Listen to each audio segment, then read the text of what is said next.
Quando a gente se conheceu, quem você achou que eu ia ser? O maior narcotraficante da cidade de Nova York. O fantasma vai...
Minha mãe tá sendo acusada de matar meu pai. Eu quero te contratar. 500 mil. Preciso que ela venha.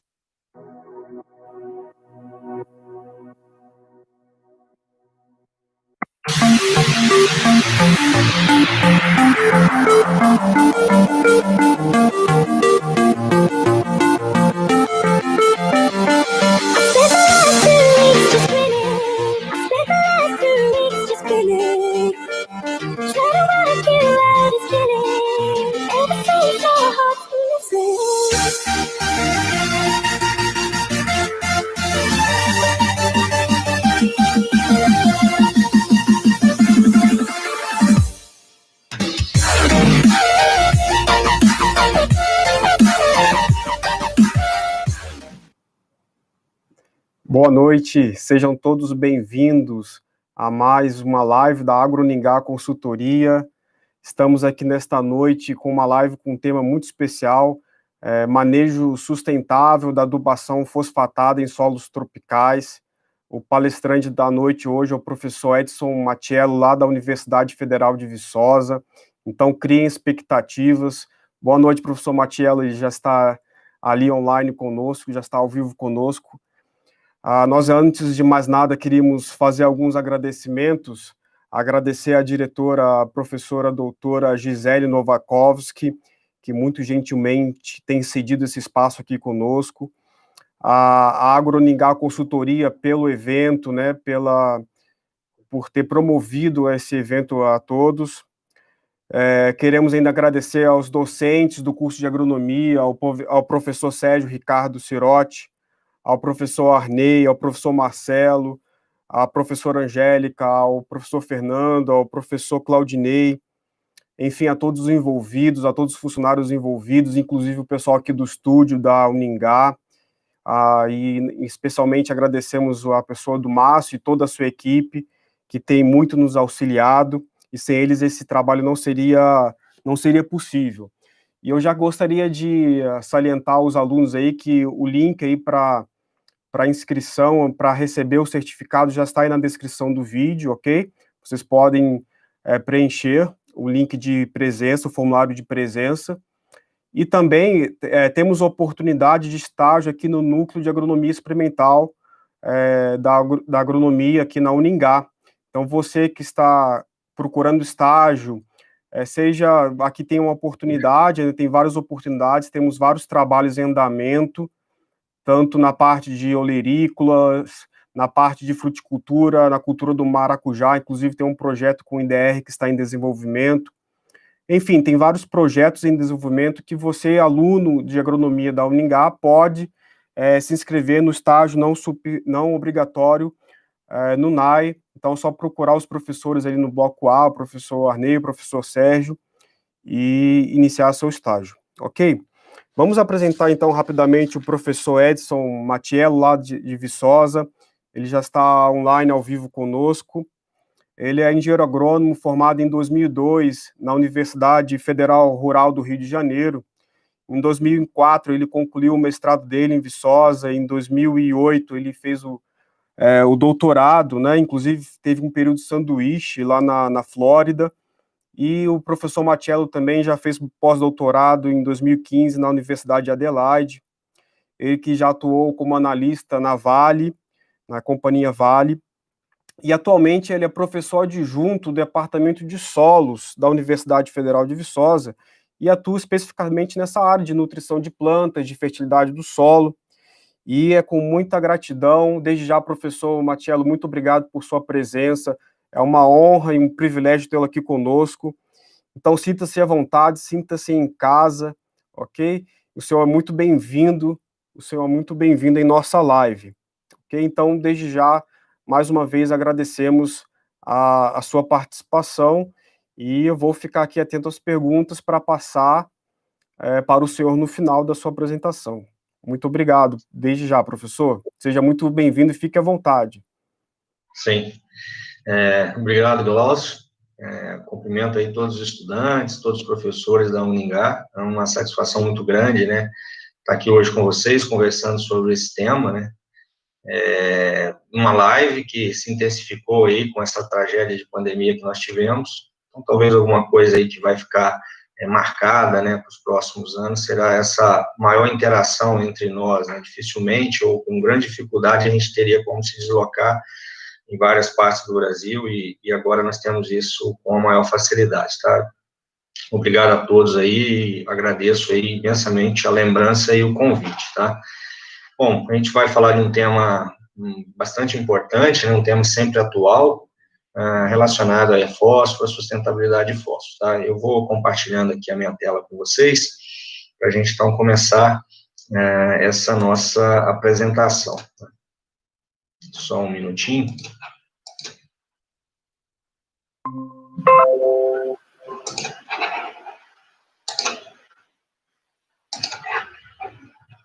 Bom, só consultando o Glaucio, se está tudo ok, a apresentação, Glaucio? Tudo certo, professor. Fique à vontade. Está visível aqui o slide para nós. Perfeito, então. Bom, a gente vai falar, então, um pouco sobre esse manejo sustentável da adubação fosfatada em solos tropicais, né?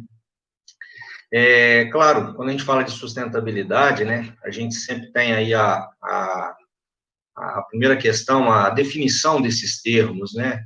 Quando a gente vai na literatura ou busca pelas definições, a gente vê que o termo sustentabilidade ele é bastante, tem bastante definições, né, muitas vezes algumas diferentes, opostas, né. Eu busquei uma aqui que pudesse, talvez, direcionar o nosso raciocínio, né. Sustentabilidade é uma capacidade de manter-se até, deixa eu pegar um apontador aqui, a capacidade de se manter a um certo nível, né. Claro que certo nível também é algo meio subjetivo, né, quando nós falamos certo nível, no sentido de, no nível que hoje nós encontramos em termos de sociedade, com todas as demandas que nós temos, tá? Sustentabilidade também, né, pode ser vista aí como ancorada aí por um tripé ambiental, econômico e social, em que cada uma desses componentes são igualmente importantes para manter esse certo nível de sustentabilidade. Claro que algo não vai ser sustentável se não tiver ambientalmente, né, adequado para aquela condição que foi realizada, ou economicamente e socialmente. Então, só para a gente deixar inicialmente já esses conceitos, né, claro de que é preciso ter um equilíbrio entre esses componentes ambientais, econômico e social para a gente falar de sustentabilidade. E também que a sustentabilidade é algo bastante complexo, que temos definições muitas vezes diferentes e até opostas. Eu sempre uso, né, essa frase do Dr. Norman, que foi premiado aí com o Prêmio Nobel, que ele falava, né, que o grande dilema nosso vai ser alimentar uma população fértil, com solos inférteis, em um mundo frágil. Então, aqui uma frase bastante completa do cenário que nós vivemos, né. População fértil, porque ela é crescente, eu vou mostrar os dados na sequência, solos inférteis, uma realidade muito brasileira, né, nós temos solos pobres, naturalmente, é preciso, então, construir fertilidade nesse solo, entendendo que o mundo é frágil, cheio de movimentos aí que pode desestabilizar, muitas vezes, essa oferta de alimentos também. Bom, aqui uma constatação inicial, né, do ponto de vista de sustentabilidade, o que o futuro nos aponta? Primeiro que nós precisamos, né, ter aqui, nós temos algumas lacunas, né, que precisam ser preenchidas, né, nós temos aqui alguns gaps que precisam ser resolvidos. Um relacionado a alimentos, né, produção de alimentos, a gente sabe, e a previsão é para que nós cheguemos aí a 10 bilhões de pessoas em 2050, não está muito distante. Isso implica em ter que aumentar em 56% a oferta de alimento que nós temos hoje. Então, a produção de alimentos hoje ela é suficiente, estou falando em termos de calorias, né, pela população atual, mas ela não será suficiente em 2050. Então, há uma necessidade, há uma preocupação em aumentar a produção de alimentos. A gente precisa pensar também que esse aumento de produção de alimentos, ele deve se dar mantendo as áreas que nós temos hoje, já utilizadas na produção de alimentos, né? Então, há também a necessidade de poupar terras, muitas vezes terras que estão destinadas aí à preservação, área de preservação, uma importância ambiental também, né, para a sociedade. E ainda a necessidade de reduzir as emissões de gases, né, gases de efeito estufa, CO2, então há também a necessidade de redução ou seja, otimizar e tornar mais eficiente o processo de produção. Bom, focando um pouco, sustentabilidade do fósforo, né? O que vem a ser essa sustentabilidade do fósforo? Também é algo, digamos, com diferentes pontos de vista, né? Eu enumerei aqui nessa sequência que eu criei, né, três fatores aí, poderíamos colocar mais, que estão muito relacionados com essa sustentabilidade do fósforo. Claro, com foco aqui no Brasil, naquilo que acontece na agricultura brasileira, agricultura tropical. O primeiro deles relacionado a reservas. É claro que é importante saber como estão as reservas de fósforo, quanto de fósforo nós temos e qual que é a duração dessas reservas. A gente vai falar um pouquinho disso. Também da eficiência. Qual que é a nossa eficiência de utilização de fósforo, as perdas e a reciclagem, que também estão relacionados com esse processo de eficiência, né? Estão muitas vezes diretamente ou indiretamente relacionados. E, claro, a produtividade e a qualidade da produção agrícola, né? Principalmente pensando lá naquele tripé de a parte econômica e a parte social. Então, é importante ter um ambiente de produção com qualidade e com produtividade. Então, a sustentabilidade de fósforo, né, no meu entendimento, nesse raciocínio que eu estou aqui desenvolvendo, tem muito a ver com essas questões. Nós tivemos, né, nós temos um grupo de estudos chamado GFERT, e nós tivemos esse tema sendo abrangido, né, com mais detalhes, algumas coisas, principalmente focando em reservas. Se vocês quiserem acompanhar depois, vocês podem acompanhar no YouTube, que está lá disponível, né, para complementar esse assunto. Aqui eu vou fazer uma abordagem mais superficial, principalmente focando um pouco aqui na produtividade, qualidade e eficiência de uso. Tá? Bom, em termos de reserva de fósforo, né, o que nós sabemos e o que tem sido mostrado aí pelos institutos de pesquisa e de levantamento. Bom, fósforo, né, quando a gente fala de fósforo, Marrocos é o grande, onde tem as grandes reservas. Somente essa região ou o país, Marrocos, vai ter aí em torno de 75%, 80% da reserva mundial de fósforo. Aqui 85% se considerar aí a Saara Ocidental, né, que são regiões ali de disputa. Mas quando a gente fala de fósforo, certamente nós vamos lembrar de Marrocos, é o maior produtor e exportador de fósforo do mundo inteiro. Tá? Aqui os países, né, eu não vou destacar isso, mas simplesmente mostrar que Marrocos é o grande fornecedor de fósforo para o mundo. O que acontece em Marrocos interessa aí a todos nós e ao mundo inteiro. Há sempre aquela questão, mas como é que estão a reserva de fósforo, a produção, o tempo de duração dessas reservas, né? Há uma especulação, muitas vezes, em cima disso. O que os números, né, levantados aqui na Serviço Americano de Geologia, números da FAO, têm mostrado? Primeiro que, destacando aqui, né, a produção de fósforo está em torno de 45 milhões de toneladas ano, isso a nível mundial, em termos de P2O5, o consumo, e a produção em torno de 51 milhões de toneladas. Se a gente considera o que é reserva, né, o conceito de reserva é aquilo que é conhecido, explorado com a tecnologia que nós temos hoje. E nós temos ainda o conceito de base de reserva para minérios, para minerais, que é aquilo que muitas vezes se conhece, mas a tecnologia atual, ela não torna, muitas vezes, viável a exploração economicamente dessa área. Então, vamos pensar nas reservas de fósforo, né, como eu mostrei anteriormente, em torno de 69 bilhões de toneladas, fazendo um cálculo, dividido essa reserva pelo consumo, considerando que esse consumo seria constante, nós teríamos aí, então, suficiência para 200, 300 anos. Então, em torno de 300 anos é aquilo que alguns números mostram, apenas com a reserva, né? É claro que quando a gente considera a base de reserva, aquilo que é potencialmente utilizável, se nós considerarmos reciclagem também nesse pacote futuro, nós teremos aí uma extensão desse prazo. Então, de cara nós já podemos dizer, não, as reservas de fósforo elas não estão acabando de forma imediata, como algumas pessoas colocam, alguns institutos colocam aí.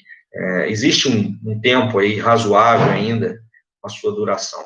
Isso não quer dizer que nós não vamos ter toda a preocupação com o uso eficiente, ao contrário, né, nós sabemos que é um recurso finito, que se não vai acabar logo, mas certamente o preço, o custo da exploração vai aumentando, né, muitas vezes as reservas mais baratas, elas se esgotam mais rápido, e vai ficando aquelas reservas com custo de produção maior. Então, isso nos remete, duas coisas. Primeiro, o uso eficiente de fósforo, né? Nós vamos falar bastante disso ao longo da live. E ainda, toda potencial reciclagem de fósforo ela deve ser encarada aí nesse futuro, nesse desafio futuro que nós teremos. Bom, aqui então uma foto lá de Marrocos, né, nessa região de Corimba, que certamente é a maior mina de fósforo do mundo. Eu tive a oportunidade de estar visitando essa região e constatando, de fato, né, a olho, o quanto de fósforo tem em termos de reserva, o volume que é aquilo lá, coisas monstruosas, né, grandes jazidas, grandes reservas de fósforo nessa região, né. E no Brasil, o que nós temos de fósforo no Brasil? Aqui eu coloco, então, um mapa destacando aqui as regiões produtoras. A gente sabe que Minas Gerais e Goiás aí se concentram as maiores reservas, né, as maiores produções também. A capacidade no Brasil de produção de fósforo é em torno de 7 milhões de toneladas por ano, e isso é suficiente para 40% do consumo. Então, em torno de 60% de fósforo nós importamos, seja importando o produto de a forma final, né, ou sendo importando a matéria-prima, que é a rocha fosfática, para produzir o fertilizante fosfatado. Então, essa é a realidade de fósforo do Brasil. Diria que não é boa, mas em termos de fertilizante, de nutrientes, é a mais razoável que a gente tem. Quando a gente olha potássio, nitrogênio, a gente vê que a situação é muito pior do que isso. Tá? Bom, falei rapidamente de reservas, né, porque como eu disse, o meu foco está mais na questão da qualidade do ambiente de produção e da eficiência de uso. Falando um pouco, então, dessa produtividade e qualidade, né. Esse mapa, né, nos mostra, na área azul aqui, a região no planeta que é limitada de fósforo, né, ou seja, solos pobres em fósforo, onde eles ocorrem. Quando a gente olha aqui o Brasil, não é novidade para ninguém, e os nossos solos são muito pobres em fósforo. Então, claro, solo pobre em fósforo, nós teremos aí que investir na construção da fertilidade de fósforo dessas áreas, né. E aí, né, a gente vem aquilo que é clássico na fertilidade, né, talvez vocês que passaram pela disciplina aí, já vão se lembrar disso, né, quem ainda não passou pela disciplina vai ver esses conceitos de forma bem fundamentada, que é a resposta à aplicação de fósforo. Aqui eu mostro, né, uma área que não foi adubada de fósforo versus uma área que foi adubada de fósforo, né, uma foto aqui do Dr. Djalma. Aqui também, né, o professor Alfredo Lopes faz de uma forma bem humorada, né, explica de uma forma bem humorada o que é resposta a fósforo. A adubação com fósforo, né, entre os fatores aqui, é a produção, o crescimento correspondente a ele. E o controle sem adubação com fósforo corresponde lá a pessoa que estava ajudando ele. Então, de uma forma humorada, ele mostrou o que vem a ser a resposta à adubação com fósforo, né. De forma bastante lamentável, né, o professor Alfredão nos deixou há uns meses atrás, e mais recente, na última semana, o doutor Djalma também nos deixou, né. Certamente, falar de sustentabilidade de fósforo no Brasil, nós vamos remeter, ou vocês vão ler materiais, livros, publicações científicas desses dois pesquisadores que têm aí, eu aproveito o momento para fazer uma homenagem, né, certamente são pessoas que serão sempre lembradas aí, porque a contribuição foi enorme nesse estudo de fósforo no Brasil, e tudo que está relacionado, né. Então, nós colocamos essa foto e já mostro que uma condição de produção como essa, sem adubação com fósforo, é insustentável, não há sustentabilidade numa condição dessa. Então, nós queremos sair de um ambiente desse de produção insustentável para um ambiente desse sustentável, né? Então, a adubação com fósforo nas nossas condições é condição para atingir a sustentabilidade. Bom, imagino que aí no Paraná, né, a região de vocês, isso já é antigo, né?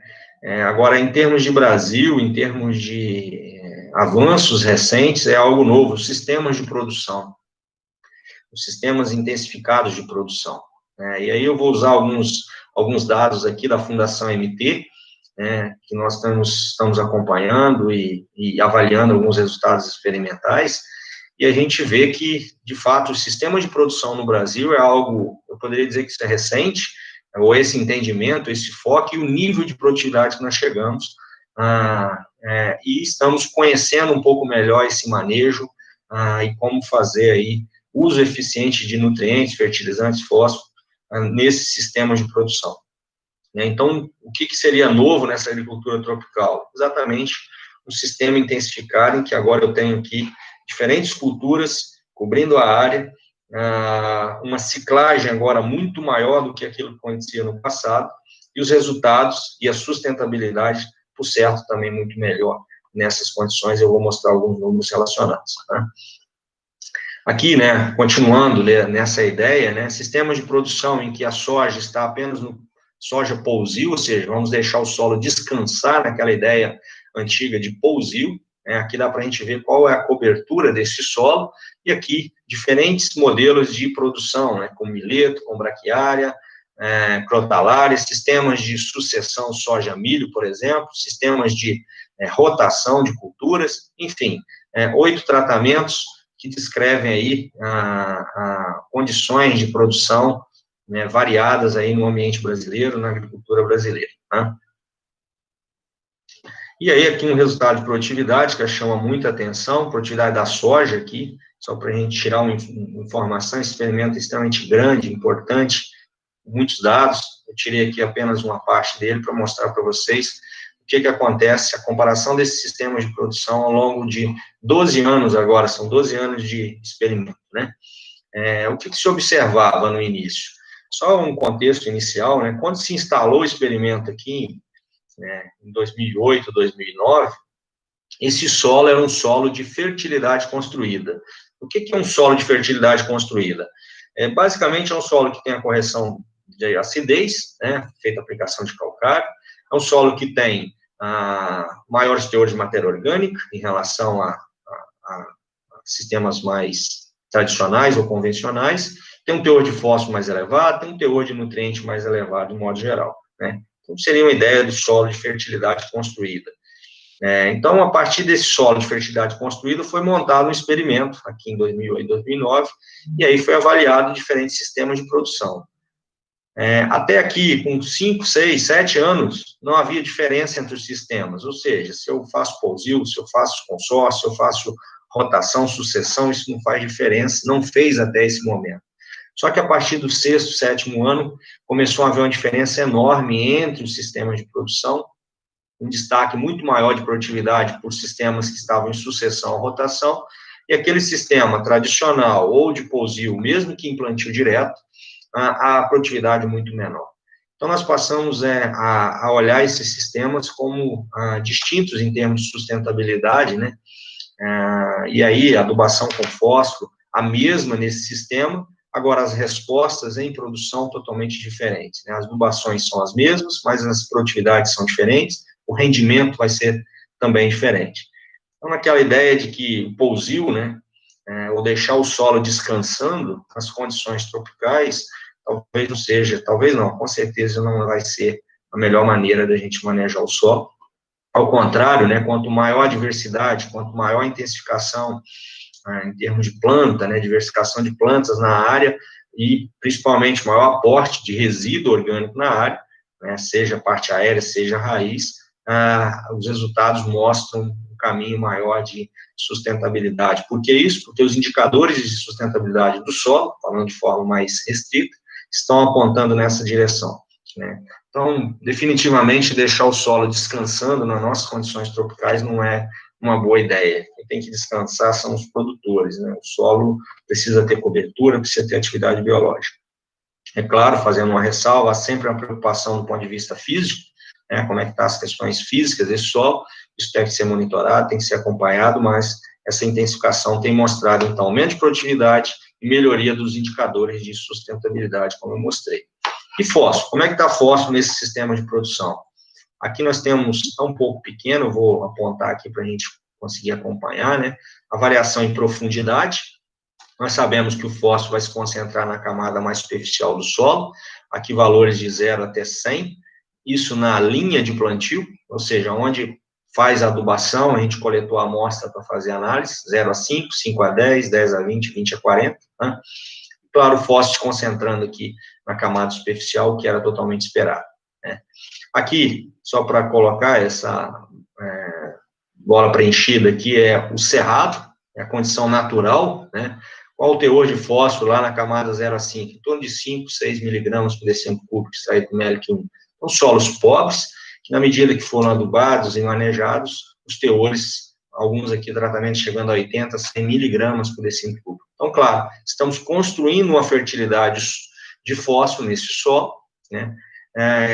Na linha vai ser maior pela localização da adubação que foi feita lá. A entrelinha aqui também há um aumento do fósforo em relação ao controle, que é o cerrado, esse que eu estou apontando, mas uns teores, claro, sempre menores do que aquilo que ocorreu na linha de plantio, né? Essa linha vermelha indica o que seria, supostamente, o nível crítico do nutriente nesse solo, nível crítico de fósforo, e a gente observa que os teores de fósforo, em boa parte aqui, está sempre acima do nível crítico, aquilo que nós desejamos, manejar o solo para que os teores estejam a pelo menos o nível crítico ou acima deles, né, o que seria um manejo aí mais sustentável de fósforo nesses solos. Manter teores adequados de nutrientes no solo sempre vai ser uma melhor condição para obter maiores produtividades, tá? Aqui o nível crítico também seria o mesmo, né? A gente vê só que aqui, entre linha, né, onde não está recebendo adubação com fósforo, alguns tratamentos se distanciando muito do cerrado, né, mais próximo, então, do nível crítico, e em camadas mais profundas, observa que os teores são menores, aquilo que nós esperamos. Então, nós sabemos que a movimentação de fósforo nesses solos, aqui no solo argiloso, ela é pequena, né, o fósforo vai se concentrar nos primeiros 5 centímetros do solo, ou 10 centímetros, quando muito, tá? E matéria orgânica, né, o que nós observamos? Aqui, né, o triângulo preenchido, invertido, aqui os dois, mostram sistemas mais tradicionais, pousio, soja convencional com aração, e soja plantio direto pousio, mostrando que os teores de carbono são sempre menores nesses sistemas, né, tanto na linha de plantio quanto na entrelinha. Aqui, novamente, o cerrado, aquilo que seria uma condição natural de matéria orgânica no solo, e o sistema de produção caminhando no sentido da própria referência nativa. Aqui um cerrado bastante, não sei se vocês conhecem a região do cerrado, mas há uma distinção muito grande, né?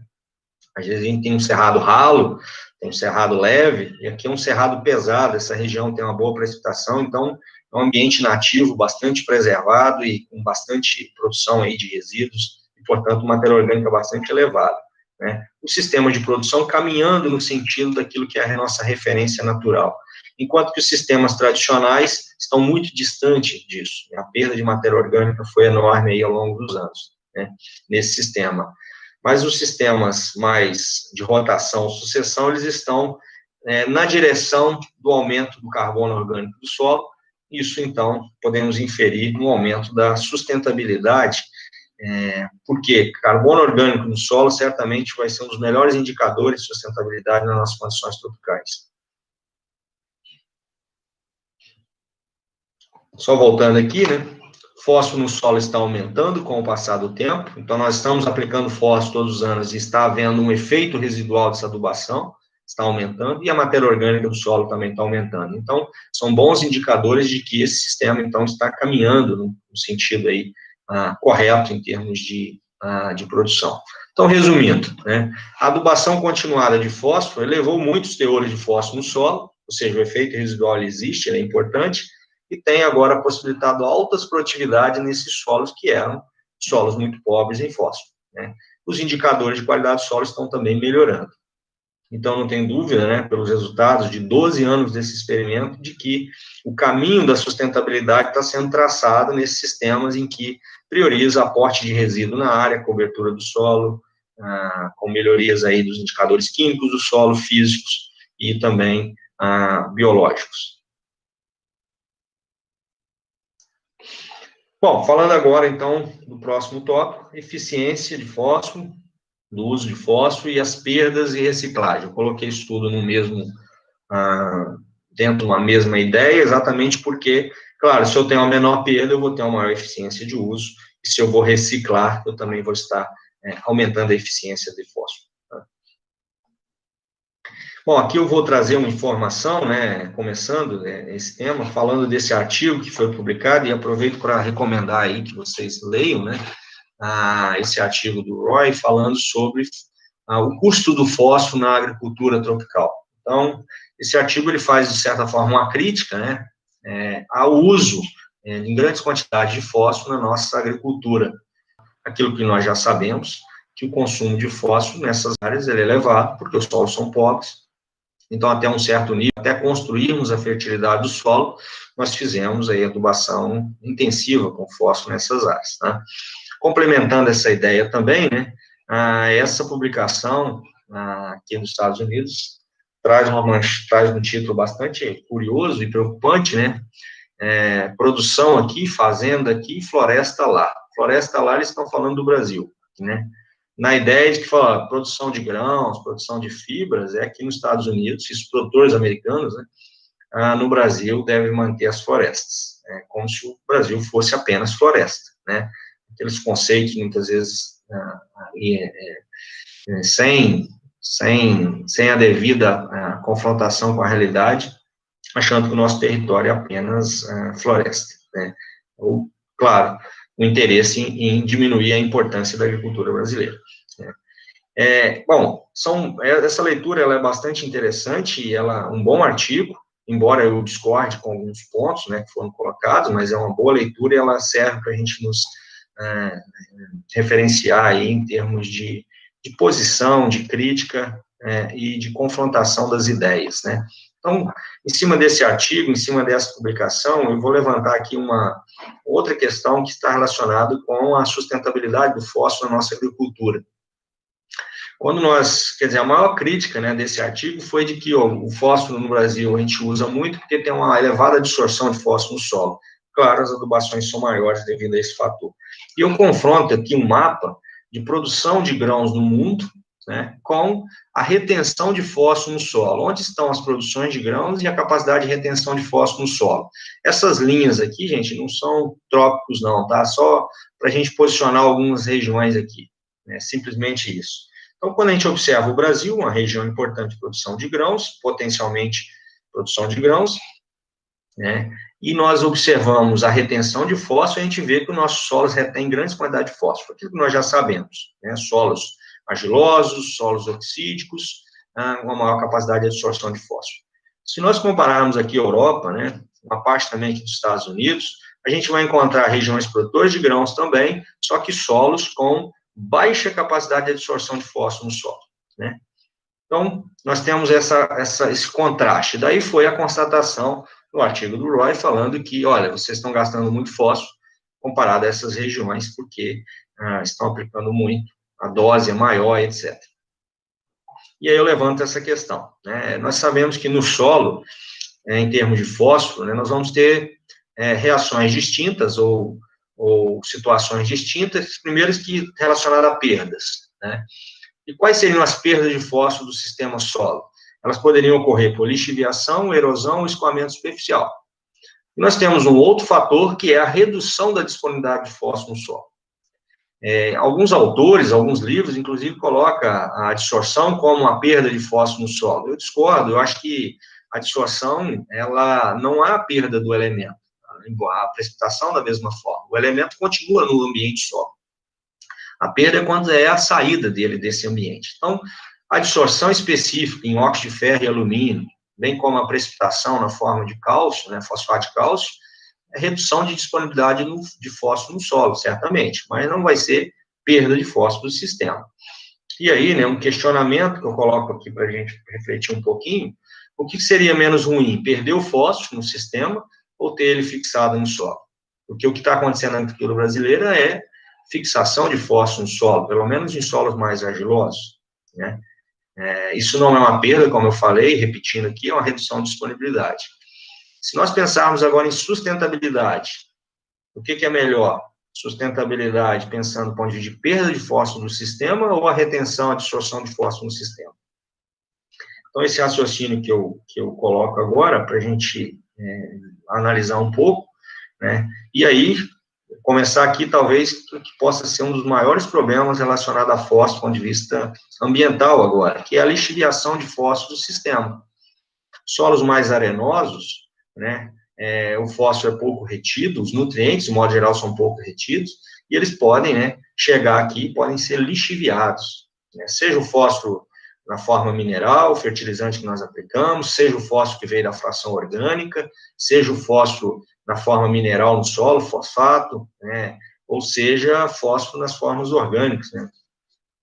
Então, e especialmente, né, fósforo orgânico, ele tem uma capacidade de lixiviação no solo maior do que a forma mineral, a forma inorgânica. Então, quando nós temos esses ambientes, certamente a lixiviação, ela é um potencial problema. Qual que é o problema? A lixiviação é a saída de fósforo do sistema, é a saída do nutriente do alcance do sistema radicular e vai atingir lençóis de água, né? E isso certamente vai aí causar um seríssimo problema ambiental que o mundo hoje enfrenta, que é a eutrofização, né? E onde a eutrofização com fósforo tem acontecido com maior frequência? No Brasil, nos solos brasileiros? Não, né? Isso tem acontecido principalmente na Europa, nos Estados Unidos, né, na Ásia, em que o solo não tem a capacidade de reter o fósforo. Se o solo não retém, esse fósforo consegue atingir cursos d'água com mais facilidade, né, e aí explode aí o crescimento de micro-organismos, de algas, enfim, levando aí um desastre ambiental bastante preocupante, né. Continuando, né, essa discussão da eficiência de fósforo, nós tivemos aqui uma publicação, do professor Pavinato, da Exalc, né, nesse artigo aqui do White e colaboradores, né, que eu também recomendo que vocês leiam, meio que confrontando um pouco essa ideia daquele artigo que eu mostrei anteriormente para vocês, né. Eles fizeram uma avaliação aí em seis sites no Brasil, avaliando o que entrou de fósforo, o que saiu de fósforo e qual foi o balanço. O que eles chegaram à conclusão? Dos 6 sites que eles avaliaram, na região do Cerrado aqui, eles encontraram um balanço positivo, ou seja, daquilo que foi aplicado, grande parte ainda está no solo, né? Aquela ideia que nós colocamos de absorção e de manutenção do fósforo naquele sistema. É claro, ele está no solo, mas qual é a forma? Então, avaliando a forma, considerando aqui as formas de fósforo lábil, moderadamente lábil e não lábil, a forma não lábil, absorvida em óxido de ferro e alumínio, de forma específica, é o predomínio. Mas eles encontraram quantidades, né, expressivas, aqui, em percentual do total, quando a gente coloca isso em termos de quantidades absolutas, são valores extremamente elevados. Então, eles colocam que há um legado de fósforo nesses solos. Então, o professor Alfredão, que eu mencionei anteriormente, ele colocava muito isso, né, falou, olha, se nós gastamos fósforo no passado, que era um preço mais barato, nós deixamos um grande legado hoje nesses solos, porque a fertilidade hoje de fósforo é melhor, e hoje nós gastamos muito menos com adubação com fósforo. Claro, na medida que o fósforo vai aumentando no solo, as adubações vão diminuindo em termos de doses, né, as quantidades que nós aplicamos.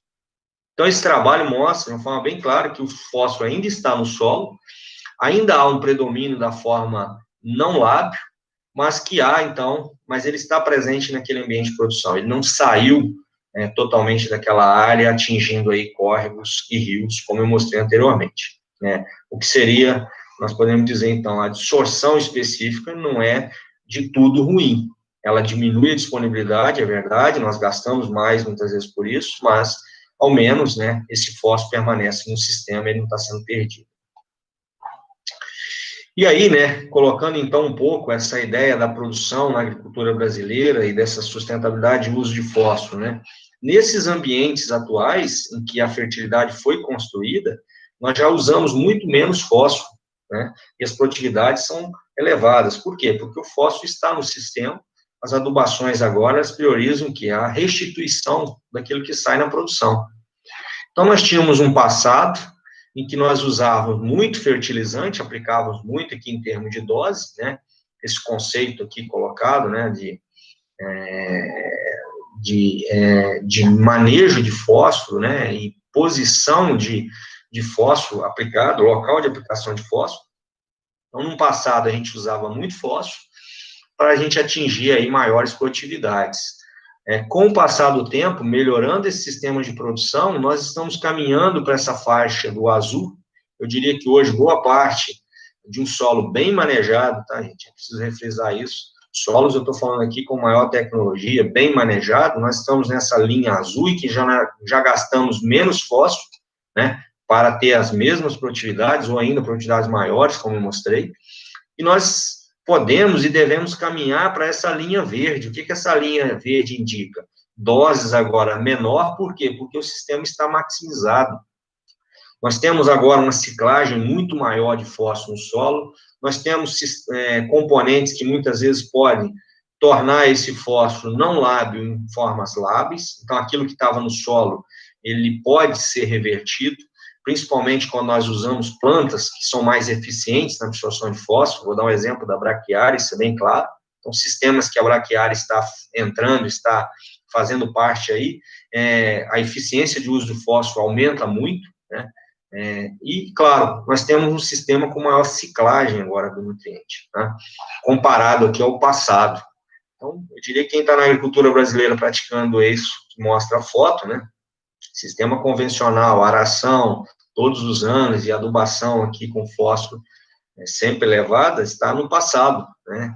O presente é isso, né? E o futuro caminha também para algo como isso. Aqui, claramente, né, a foto mostrando um sistema convencional, um sistema com sucessão, rotação. O que acontece em termos de cobertura do solo, o que acontece em termos de carbono orgânico no solo. Então, é claro, nós mudamos a dinâmica de fósforo. Aqui eu tenho alta absorção, eu tenho uma baixa eficiência de uso de fósforo, mas quando eu chego numa situação dessa, eu já tenho uma maior eficiência do uso do fósforo, eu tenho uma maior produtividade. A dinâmica de fósforo, de água, atividade biológica, muda completamente. Então, quando nós falamos de solos brasileiros, solos latossolos, solos pobres, isso é passado, né, em boas partes, em grandes áreas, né, ou em boa parte das áreas. O que nós temos hoje, né, como realidade em muitas regiões, é isso aqui. E é isso que nós desejamos em termos de sustentabilidade para o uso do fósforo, né. E a forma de uso e aplicação, modo de aplicação, né? Que sempre é uma discussão bastante importante. Eu aplico fósforo a lanço ou aplico fósforo no suco? De uma forma, eu peguei um exemplo, né? Nós temos aí vários trabalhos mostrando isso. Aqui, só para a gente entender, né? Foi feito 3 anos consecutivos adubando com fósforo, doses variando com fósforo, forma corretiva aqui, de 0 a 240, depois aplicando na linha essas quantidades de fósforo, tá? Quilos por hectare para 2 ou 5. Vou chegar aqui, que é o que interessa. O que esse resultado nos mostra? Para mim, resume muito bem essa história, né? De forma de aplicação de fósforo. Se nós temos solos pobres em fósforo, aplicar fósforo na linha sempre vai levar a maior produtividade. É o que mostra aqui a diferença enorme entre lance e a linha. Então, solos que têm menores teores de fósforo, baixo fósforo, médio fósforo, aplicar na linha, eu vou ter um resultado em produtividade maior. À medida que o solo vai tendo mais fósforo aplicado, ou seja, um histórico de adubação de fósforo maior, que é o caso dessa última linha, as diferenças entre aplicar na linha ou aplicar em cobertura a lanço, elas diminuem e praticamente se anulam. Então, se a eficiência do uso do fósforo depende muito de como está o solo, o status de fósforo no solo. Solos pobres, aplicar na linha sempre melhor. Solos que têm uma melhor fertilidade, teores médios, elevados de fósforo, não vai haver diferença entre essas duas formas de aplicação, tá? Então, eu coloquei aqui de forma resumida. Solos com capacidade de absorção, é importante dizer isso também, solos que têm uma capacidade razoável de absorção de fósforo. Estou falando aqui de solos mais argilosos.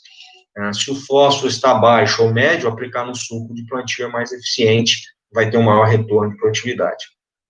Se eu quero aplicar a lanço, certamente eu vou ter que aumentar a dose. Então, eu vou gastar mais fósforo para ter o mesmo resultado, né? Os solos com baixa capacidade de absorção de fósforo, vamos falar de solos arenosos, aplicar no suco ou a lanço são bem semelhantes, não devemos ter grandes diferenças, né? Assim como o solo, na medida que o solo tem um teor de fósforo acima do nível crítico, teores bons ou alto, vai haver semelhança também em suco ou a lanço, tá?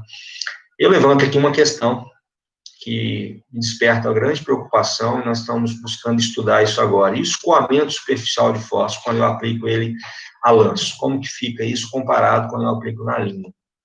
Então, isso é um ponto que eu vou mostrar depois na sequência para vocês. Bom, eu cheguei aqui, né, nessa parte para falar de um fundamento da fertilidade do solo, né, que vocês certamente viram aí, ou vão ver na disciplina. É a curva de resposta que nós falamos. À medida que o solo vai melhorando os teores, né, eu vou aumentando a produtividade. Só que esse aumento, ele vai até um certo nível, até um certo patamar. E depois não há mais o aumento de produtividade. É constante. Então, não adianta aumentar os teores no solo, não adianta aplicar mais fósforo, que não vai aumentar a produtividade. É o que nós conhecemos como lei dos incrementos decrescentes, né? Na medida que vai melhorando os teores, há aumento, só que eles são cada vez menores. Aqui eu listei o nível crítico de fósforo no solo, né? Ou o nível crítico do nutriente no solo, que corresponde aí, né, à produção de máxima eficiência econômica e, conceitualmente, nós usamos também 90% aí da produção máxima.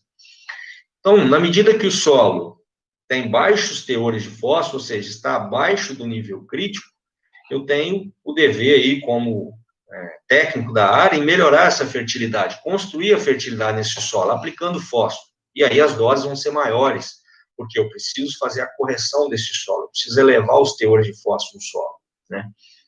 Então, construir fertilidade de fósforo no solo é exatamente aumentar os teores de fósforo no solo, que ultrapasse ao nível crítico aí do nutriente no solo, né? Bom, se eu fizer isso, na medida que os solos, ao longo do tempo, né, nós não fazemos isso muitas vezes de um ano para o outro, nós estou falando aqui de 10, 15, 20 anos de aplicação de fósforo na área, nós passamos a ter maiores produtividades hoje no Brasil têm atingido aí níveis bastante elevados, né, estamos falando aí de 90, 100 sacas de soja, nós estamos falando de 200 sacas de milho, né, são produtividades aí que inimaginável há 10 anos atrás, quando eu entrei aqui no UFV, hoje nós já estamos atingindo isso, né. E o que vai acontecer na medida que o solo agora tem um teor acima do nível crítico de fósforo? A energia de ligação de fósforo no solo vai ser menor. Então, quando eu faço uma nova adubação agora, a eficiência vai ser muito maior do que aquela que eu fazia há anos atrás. Então, eu tenho uma maior eficiência da adubação, porque a energia de absorção vai diminuindo nesses solos, né? As doses de fósforo são doses de restituição. Nós vamos adubar aquilo que está saindo na colheita, e eu, eventualmente, possa estar perdendo, né? E nessas condições, né, a meu ver, nós temos uma grande sustentabilidade agora do sistema, porque nós gastamos uma quantidade de fósforo compatível com aquilo que está saindo nos grãos, ou na colheita, estamos repondo nessa quantidade, né? Então, o consumo agora de fósforo vai ser muito menor do que aquela realidade anterior. Então, construir fertilidade no solo em termos de fósforo é também uma garantia de sustentabilidade da produção nos tempos futuros. Esse é o problema que eu coloquei, né, quando nós falamos de agricultura brasileira, aplicação de fósforo a lanço, me vem uma grande preocupação de como seria, né, o quanto que nós estaríamos perdendo de fósforo por escoamento superficial. Nós, infelizmente, não temos poucos números de pesquisa mostrando isso, quantificando isso, mas como se dá o escoamento superficial nessa agricultura que eu estou mostrando, nesse sistema de produção, né? Então, isso é uma preocupação que eu coloco aqui, e que a gente precisa, em termos de pesquisa, trazer mais números a respeito disso. Quando a gente olha dados de fora, são assustadores, né? Então, isso também nos remete aqui a uma preocupação. E aí, é claro, se eu faço adubação a lanço de fósforo no sistema desse, o escoamento superficial vai ser muito maior do que se eu fizesse adubação localizada. Então, a grande pergunta é como vai ficar, ou como se comporta o escoamento superficial nas nossas áreas de produção, se eu faço aplicação a lanço de fósforo, que é uma tendência hoje na agricultura brasileira, né? Essa é uma dúvida que eu tenho e que eu compartilho aqui com vocês. Também faço, né, um outro questionamento, né, e nós estamos tentando buscar números que justifiquem isso, dados de pesquisa, né, comprovação científica que justifiquem isso. O sistema de produção brasileiro, em solos de fertilidade construídos, seriam os mais produtivos e eficientes do mundo, né? E aí eu coloco uma foto aqui da SLC que exatamente mostra bem isso. O que nós desejamos? Exatamente isso. Cobertura do solo, sistemas de produção, e agora eu tenho aqui sistemas de sucessão, né, soja, milho, soja, algodão, enfim, aí no sul eu não sei, talvez as modalidades, né, mas, enfim, aquele sistema de sucessão, rotação, muitas vezes tendo 2 safras num ano agrícola. Isso vai elevar o patamar de produtividade muito, e aí quando nós falamos de eficiência, né, nós vamos dividir exatamente o recurso pela produtividade. Quanto maior a produtividade, mais a eficiência daquele sistema, né, em termos de uso de água, por exemplo, uso de fósforo ou qualquer outro componente que estamos avaliando. Então, hoje nós estamos perguntando, será que nós não seríamos os mais eficientes no mundo, nessas áreas bem manejadas de produção agrícola no Brasil? Essa é uma pergunta, né? Hoje falamos aí, pelo menos na região do Cerrado, Mato Grosso, hectare 300, o que seria isso? 100 sacas de soja, 200 de milho, 300 sacos por hectare. Nós estamos falando de 18 toneladas de grãos por hectare por ano agrícola. Que parte no mundo que produz 18 toneladas de grãos? Nem os países aí com maior produtividade de milho, os Estados Unidos, por exemplo, atingem esses patamares, 14, 15 toneladas, quando muito. Então, esses sistemas, com essas produtividades elevadas, com indicadores de qualidade do solo melhorando, carbono orgânico no solo aumentando, sempre com cuidado na questão física do solo, os indicadores biológicos, nas avaliações mais recentes, sempre melhores, será que não seriam os mais eficientes no mundo? O sistema de produção, aqui acho que vocês conhecem isso bem, realidade talvez aí de vocês também, colheita de soja, plantio de milho em questões de minutos, isso desperta um grande interesse no mundo, claro, porque nós passamos a ter duas produções, é como se nós dobrássemos a área de produção de grãos no Brasil. Hoje temos 65 milhões de hectares, mas se eu tenho duas safras, é como se eu tivesse o dobro disso, 130 milhões. Então, a eficiência desse sistema, então, não seria tão grande, aí a ponto de ser comparada como os mais sustentáveis a nível mundial. Essa é uma pergunta também que eu coloco. Por que eu coloco uma pergunta? Porque nós temos uma série de fatores para avaliar em relação a isso, nós precisamos levantar dados, informações científicas a respeito disso. Um outro tema, extremamente importante, e o que nós estamos fazendo em termos de reciclagem de fósforo, E aí eu trouxe aqui dois exemplos, para mim, marcantes, que ajudarão muito em toda essa discussão que nós começamos. Primeiro, aproveitamento aí de resíduos. Aqui eu dei um exemplo de dejetos animais, qualquer resíduo agrícola, industrial, que tenha, claro, que tenha fósforo e que seja seguro do ponto de vista de contaminantes, Então, a utilização desses materiais é imprescindível, Nós temos que utilizar aí e reciclar todo esse material, que muitas vezes é um passivo ambiental em algumas condições. Usar, claro, com critério, com segurança, mas aproveitar todos esses materiais como uma fonte importante de fósforo. Outro exemplo que eu acho mais marcante do ponto de vista de reciclagem é a produção da estruvita. A estruvita é o fosfato de amônio e magnésio, Aqui eu coloquei uma composição básica da estruvita, Isso pode variar dependendo do sistema de produção. Aqui um protótipo do que seria, um precipitado da estruvita, mas a estruvita vai ser aí um resíduo, que é produzido, um precipitado que é produzido a partir aí de vários sistemas, Pode ser de estação de tratamento de esgoto, pode ser a partir aí de águas poluídas, pode ser efluente aí, ou resíduos de produção de suínos, enfim, nós temos várias condições hoje de produção que tem como resíduo, ou pode produzir como resíduo a estruvita. E a estruvita, do ponto de vista de fertilizante, seria um excelente fertilizante. Tem uma solubilidade intermediária, tem fósforo, tem magnésio e tem amônio, que seriam nutrientes de grande interesse na agricultura. Então, intensificar, a produção de estruvita e reciclando todo esse material, diminuindo, inclusive, a quantidade desse fósforo nas águas, é um desafio que nós precisamos encarar aí de forma imediata para também melhorar aí, ou buscar essa sustentabilidade de fósforo que nós estamos falando.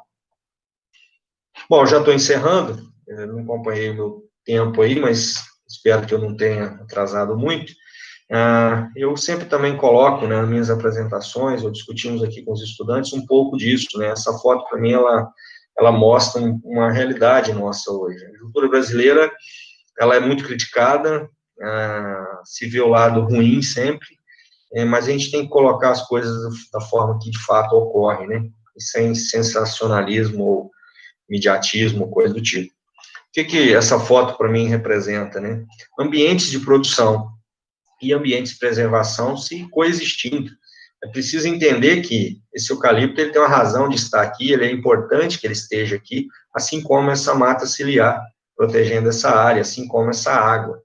Então, eu não posso, né, eu preciso pensar os sistemas de produção e sistemas de preservação como contínuos, de forma harmônica, e ainda com as funções ecológicas que se propõem, né? Essa mata ciliar tem uma função aqui, assim como essa área de produção tem, poderia ser soja, poderia ser milho, enfim. Então, esse contínuo de produção e preservação é algo que eu penso que seja o mais sustentável e penso que seja o mais interessante para a nossa sociedade, né? Não é possível se incomodar com essa área de produção, assim como não é possível se incomodar com essa área de preservação. Nós precisamos entender que isso faz parte daquele ambiente, né? E esses ambientes são contínuos. É lamentável que hoje nós temos profissões, né? Ambientalista virou uma profissão no Brasil, ou no mundo, de modo geral. Ambientalista deve ser todos nós, né? É o professor, é o estudante, é o agrônomo, é o técnico, é o produtor, é o motorista de ônibus, é o motorista de táxi. Todos nós devemos ser ambientalistas, né? Não deveria ser uma profissão. Todos nós devemos estar preocupados com essa questão, né? E a produção não é menos importante também. Nós precisamos ter a quantidade de alimentos necessárias, né? Que nós mostramos lá no início. Então, acho que entender isso como um contínuo, ao meu ver, é uma saída para evitar, muitas vezes, aí, posições opostas e que não vão levar a nada, vão ser sempre uma discordância aí na sociedade. Tá? Bom, eu agradeço, estou aqui disponível a vocês, muito obrigado aqui uma foto da UFV, aproveito para convidar aqueles que não conhecem para visitar a nossa universidade, gostaria muito de um dia poder estar aí com vocês, essa pandemia espero que esteja acabando, quem sabe a gente possa estar aí presencialmente para conversar e um pouco mais e conhecer aí a área de vocês, tá? É o campus aqui do UFV.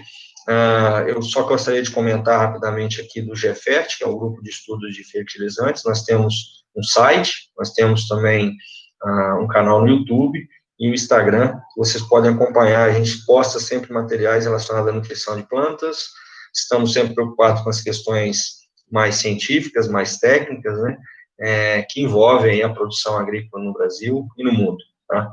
Muito obrigado mais uma vez, estou à disposição de vocês, espero que o tempo não tenha sido... Muito obrigado, professor Matiello, foi novamente, eu deixo claro que novamente foi uma honra tê-lo conosco, tivemos várias perguntas, realmente eu mesmo fiquei bastante...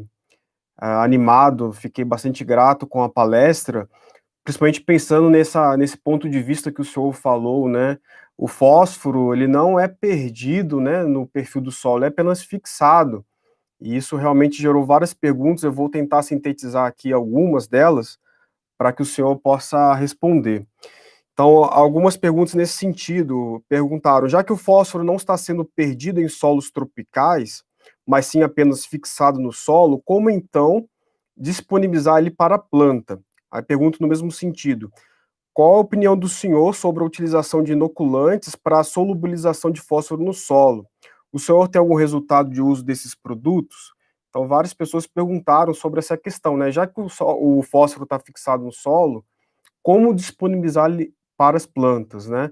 Pensando também nesses produtos aí que recentemente têm sido lançados, inoculantes aí para solubilizar esse fósforo que não está perdido, mas está fixado no solo. Então, esse foi um grupo de pergunta grande aqui na live, professor. Não, eu acho que a pergunta é excelente. Essa é a preocupação e eu acho que talvez o caminho da pesquisa no Brasil hoje, na área de fertilidade, vai ser exatamente relacionado a isso.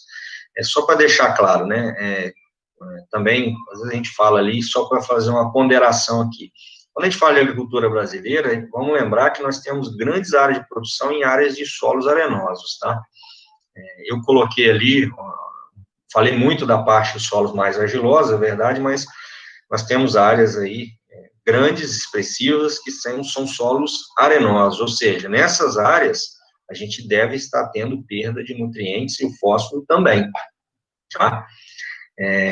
Então, é só para ponderar isso. Agora, se a gente for olhar Brasil, claro, em termos de solo, nós temos um predomínio de solos mais argilosos.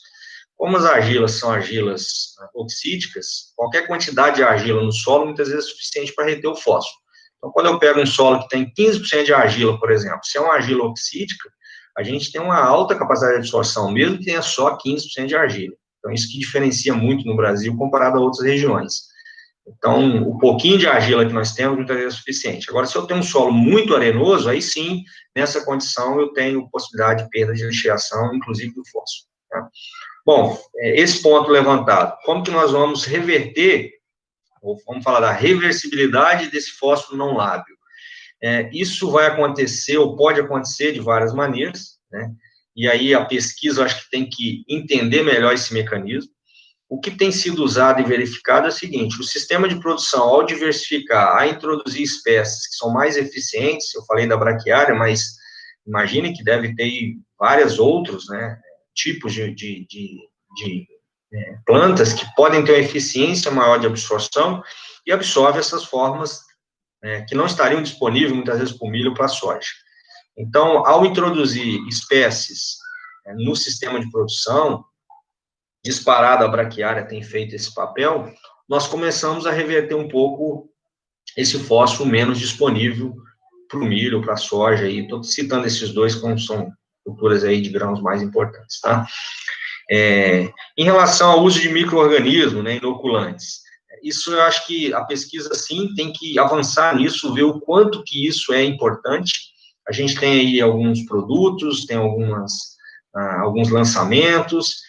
Eu não tenho lido ainda, do ponto de vista científico, e mostrado muitos resultados em relação a isso.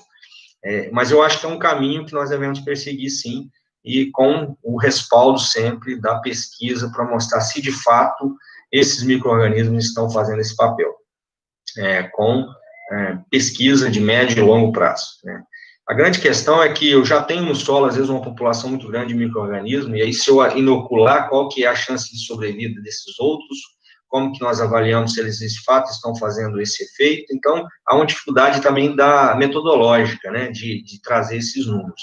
Mas eu acredito que esse é um caminho que nós devemos seguir, assim como o sistema de produção diversificado, as espécies, a capacidade de micro-organismo de reverter esse fósforo. Ok, professor, muito obrigado. O senhor comentou sobre a possibilidade de vir aqui, né? Quem sabe ano que vem o senhor vem aqui para uma palestra, lá para o meio, fim do ano que vem. Nós convidamos o senhor quando tudo isso passar, não é verdade? O convite está aberto, já que o senhor deixou a deixa aí. Mais uma pergunta aqui, professor. O que seria mais sustentável? A aplicação de fósforo em área total ou localizado na linha de plantio? Pensando que, como o senhor mostrou alguns dados, né, a resposta da produção seria semelhante tanto com a aplicação na linha de plantio localizada, como em cobertura em área total. Então, o que seria mais sustentável, já que a produção seria semelhante à aplicação em linha de plantio localizada ou a aplicação em área total? Sim. Essa é sempre uma discussão, gente, e eu entendo ela perfeitamente, né? E assim, a questão de aplicação de fósforo em área total é uma questão operacional, né? Claro que para o produtor, a janela de plantio ela é muito estreita, e fazer essa aplicação a lanço vai ser muito melhor. Então, vamos pensar naquele aspecto econômico, o cara reduziu o custo com a adubação. Então, sobre esse aspecto, né, quando eu faço a adubação a lanço, eu tenho uma vantagem operacional muito grande, tá? Agora, como eu mostrei lá, se o solo tem baixos teores de fósforo, você vai ter que gastar mais fósforo nessa área para você ter altas produtividades, comparado à adubação localizada, tá? Então, tem que saber o status de fósforo no solo. É o primeiro ponto importante. Se o solo já tem um bom teor de fósforo, o teor é médio para alto, em termos de produtividade, o aspecto econômico, tá, gente? Avaliando aqui o aspecto econômico, a resposta vai ser semelhante, e aí a tendência do produtor é aplicar a lança, é o que tem acontecido, tá? Agora, quando eu olho um outro dado que eu mostrei, que é a pergunta que talvez vocês vão fazer lá na área, ou vão observar na área né, que vocês estão atuando, existe escoamento superficial nessa área? Porque se existir o escoamento superficial, para onde está indo essa água, qual é o córrego e como é que está essa saída de fósforo do sistema? Então, há aquela perspectiva de que são áreas mais planas, que não tem a erosão ou o escoamento é menor, mas isso não é verdade. Quando a gente vê as quantidades de chuvas, eu mostrei uma foto ali, o escoamento ele existe. E aí, se ele é aplicado na superfície, é claro, vai sair muito mais fósforo do sistema.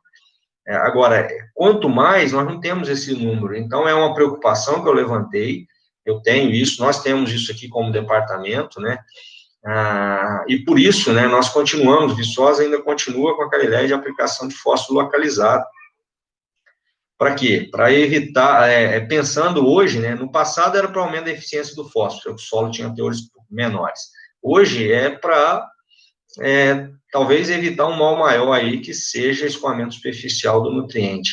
Agora, eu entendo perfeitamente que, dependendo do sistema de produção, dependendo da escala de produção, a possibilidade de aplicar a lança, ela tem que ser avaliada pelo produtor, ela deve ser seguida, sim. Mas não achar que aplicar lanço resolveu todos os problemas e que nós não teremos implicações futuras. A gente ter essa consciência, que eu acho que é o mais importante. Mais algumas perguntas aqui, professor. O tempo já está acabando, mas com relação ao manejo sustentável do fósforo, qual a contribuição desse manejo para o favorecimento da qualidade da microbiologia do solo? Pensando em qualidade microbiológica, essa pergunta teve sentido. Pensando no manejo aí da adubação fosfatada, isso iria contribuir também para um aumento, uma melhoria da qualidade microbiológica do solo? Certamente, e é isso que está acontecendo, né? Nessa área, né, nessa área que eu mostrei lá do experimento na Fundação MT, tem sido avaliado isso, né? A doutora Ieda tem feito trabalhos lá, e o que ela tem encontrado, tá? Tem publicações. A atividade biológica está sendo muito maior nessas áreas de sucessão e rotação, comparado ao sistema convencional. Então, imagina, eu tenho uma situação, um solo pobre em nutrientes, ele também é pobre em atividade biológica. Na medida que nós aumentamos o teor de fósforo no solo e corrigimos outras variáveis também, eu tenho ali agora eu tenho uma possibilidade de uma explosão de crescimento de micro-organismos, né, favoráveis e benéficos àquele sistema de produção. A atividade biológica vai aumentar muito na medida que eu tenho um solo de boa fertilidade. E isso mostra hoje por que nessas áreas nós temos um resultado de produtividade tão elevado com uma adubação hoje muito menor de fósforo. Inclusive, né, eu não comentei, mas nós temos áreas lá ao lado que, uma vez que o solo foi corrigido, já tem 10 anos que não se aduba com fósforo e não há diferença de produtividade entre adubar e não adubar com fósforo. Para a gente ver o gigantismo dessa reserva de fósforo no solo indisponível, já que não está tendo resposta mais à adubação. O que mudou? Mudou que agora nós temos uma atividade biológica maior, nós temos mais matéria orgânica no sistema, nós temos um sistema radicular muito mais diversificado, e isso tem aumentado a ciclagem e a eficiência no uso do fósforo, tá? Então, isso tem corroborado aí para esses resultados que têm sido observados. Então, gente, para deixar claro, um solo pobre, ele tem baixa atividade biológica, ele tem baixa produção primária, ele tem produção com baixa qualidade de produtos, né, produzidos, e ele vai deixar pobre quem está trabalhando nele também. Então, o caminho nosso, eu estou falando de sustentabilidade, é melhorar a fertilidade desses nossos solos. Uma vez que nós atingimos essa fertilidade construída, claro, nós estamos num outro momento, né, é aquela curva que eu mostrei, depois se ficar disponível, gostaria que vocês avaliassem novamente, nós estamos migrando de um cenário miserável uma transição. Na medida que nós vamos melhorando esse manejo, nós vamos ficando cada vez mais sustentáveis e cada vez mais menos dependentes de doses maiores de fósforo. Agora as doses são de restituição apenas. Muito interessante, professor. Muito obrigado mesmo. Nós temos ainda muitas outras perguntas, só que pelo tempo será impossível realizá-las agora.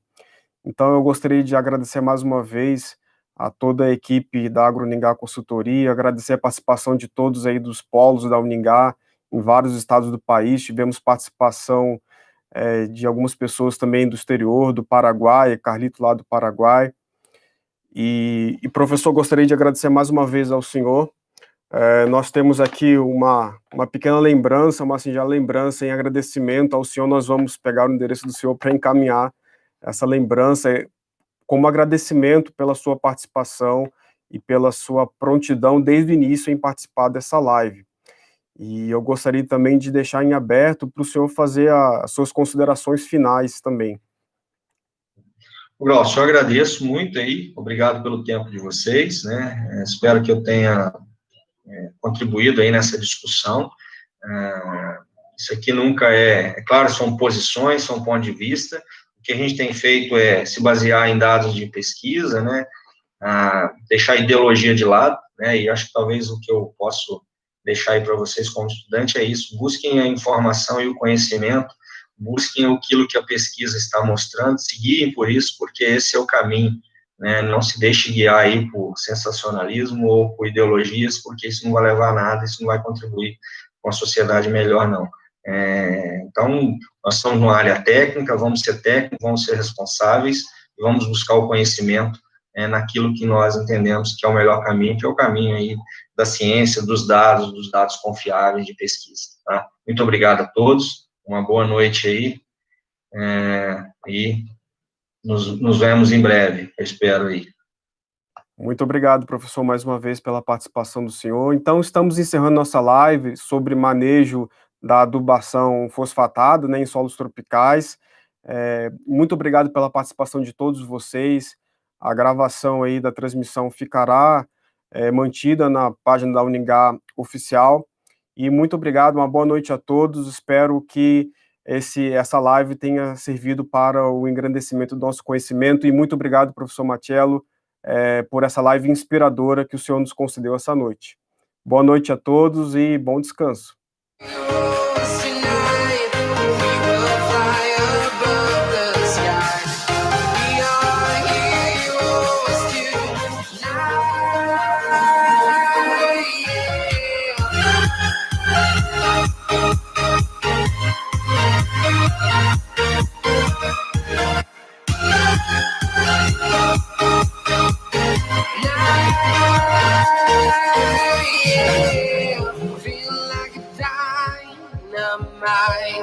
Ready to explore right up in the sky.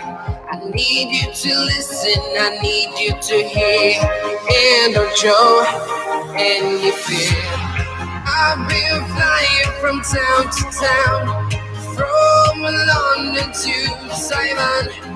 I've been all around the globe, trying to protect your soul. We are heroes tonight. We will fly above the sky. We are heroes tonight. Yeah. We are heroes tonight. We will fly above the sky. We are heroes tonight.